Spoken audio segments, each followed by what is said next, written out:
The object of the game is to play 9 cards by making melds and sequences.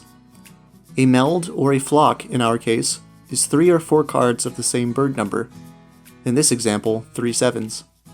Sequences, or bird runs, are 3 or more numbers of a suit in sequential order. The game is won when a player has played 9 cards, with none remaining in their hand. Both players receive 8 cards. The remaining cards are placed on the table. Each turn involves the player flipping over the top card and deciding whether to take it or not. Any card that is taken must be played at that time. No card may be held for playing later.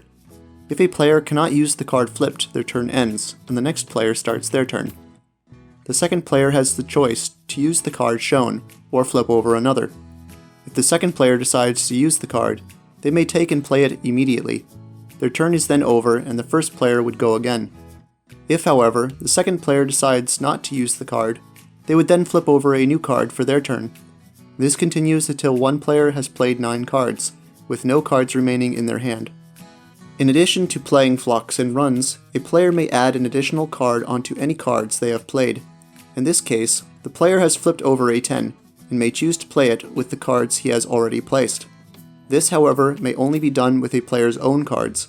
They may not play a card on another player's flocks or runs. Every card that is taken and used must be paid for. In the previous case, the player that picked up the 10 card to play must discard another onto the pile. The only time that this does not apply is when a player is ending the game by winning.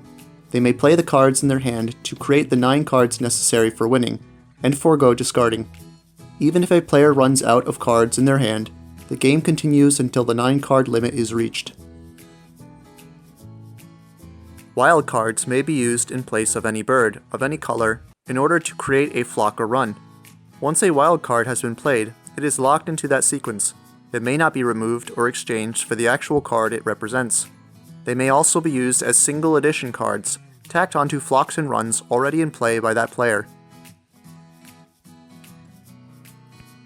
During the course of a player's turn, they normally have the choice of using the cards flipped over. They may choose to take the card and tack it onto a flock or run they have played. In some situations, this is not the best action for winning.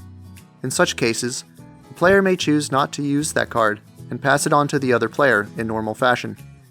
The second player, seeing that the card could have been played by the first, may force them to take and play it anyway. They are then obliged to use the card and pay for it by discarding another card from their hand. The game then continues like normal, with the second player flipping over a card and resuming play. In the case that the draw pile runs out and no one has won, the game is a draw. Please support us by following our Facebook page and by contributing on Kickstarter.com.